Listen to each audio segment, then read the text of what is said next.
ఒకప్పుడు మీరు ఒకసారి ఆలోచిస్తే ఒక చిన్న ఆలోచన ఎంత ప్రభావితం చేస్తుందంటే అప్పట్లో చాలా మంది తల్లిదండ్రులు ఆడపిల్లల పట్ల శ్రద్ధ చూపించేవాళ్ళు కాదు.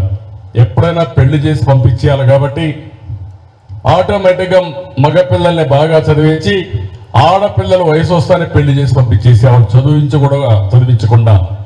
వరకట్నం ఎన్ని ఉండేటివి నేను అప్పుడు ఆలోచించాను.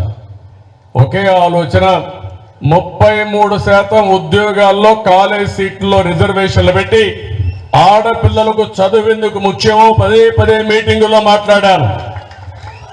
అప్పుడు నన్ను చాలా మంది అడిగారు, 33% ఇస్తున్నారు, మెరిట్లో ఇంకా 20-30% ఇస్తారు, 60% ఆడబిడ్డలే వస్తే మగవాళ్ళు తగ్గిపోతారంటే పర్వాలేదు, బ్యాక్లాగ్ ఉంది, ఆడపిల్లలు ఎంత బాగా చదువుకుంటే సమాజానికి అంత మంచిదని ఆ రోజు నిర్ణయం చేస్తే ఈ రోజు వరకట్నం పోయింది, రివర్స్ వరకట్నం ఇచ్చే పరిస్థితిలో ఉన్నారు. ఆడపిల్లలు నచ్చి మగపిల్లలే డబ్బులు ఇచ్చే పరిస్థితికి వచ్చారు.